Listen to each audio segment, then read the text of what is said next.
Hi everyone, my name is Felix Rodriguez and I'm the equipment specialist over at the CUNY Building Performance Lab.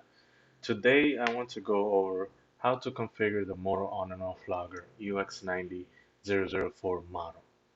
After connecting the mini USB cable to the logger and computer, you will see on the bottom right hand corner that it will say one device connected.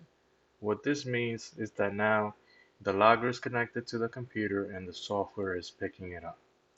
Now, let's move on to the top left hand corner and let's go ahead and click on device. And what we want to do here is click on launch. This will prompt the configuration table we need to go ahead and configure the motor on and off logger.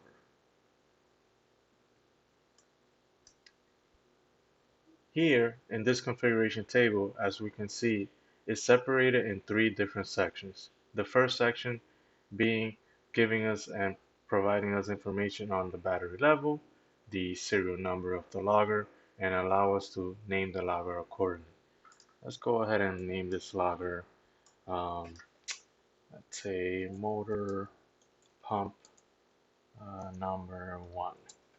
There we go. As we can see, we see the serial number. We also go ahead and see the battery level, that everything is good. Now, the second section shows us what the sensors can be configured to do. With the motor on and off logger, we have two options of how to configure. One option is state. The other option is runtime.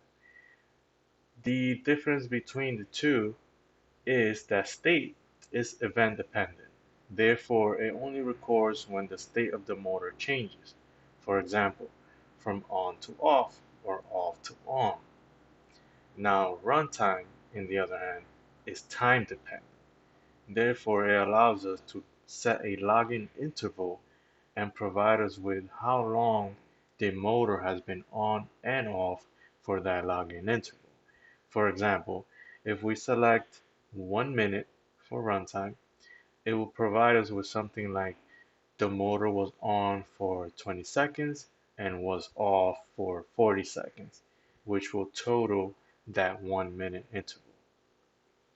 For this particular example, we're going to go ahead and set it as state. We can go ahead and label the label the logger here if we want, also for graphing purposes. Motor pump. And our state description can stay as off and on. The third and last section, which is the deployment, here we can see that we cannot it's grayed out or login interval because it's event dependent, so we can't select a login interval. If I go back to runtime, you can see that now it's not grayed out and I can select a login interval for it. But we're gonna go ahead and stay with state.